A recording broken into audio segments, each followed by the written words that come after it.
मेरे प्यारे दोस्तों, अगर आपका भी ब्रेक शू का प्रॉब्लम आ रहा है, यानी ब्रेक शू का आपका साउंड या ब्रेक शू ठीक से लग नहीं रहा है, तब आपके पास पैसे का प्रॉब्लम चल रहा है, अभी ऐसे सुधार करके आप भी 2-3 दिन या कुछ दिनों के लिए काम चला सकते हैं।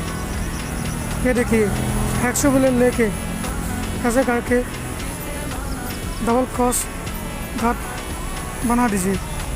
ये गार्ड बना देने से क्या होगा, ब्रेक शू का जो जाम का बीच का जो गैप है, एक गैप में धूल और मिट्टी घुस नहीं पाएगा और पानी घुस नहीं पाएगा, तभी साउंड भी नहीं करेगा और अच्छे से ब्रेक भी काम करेगा। ये देखिए, ऐसे कर दीजिए। और ऐसे ही छोटे मोटे जानकारी के लिए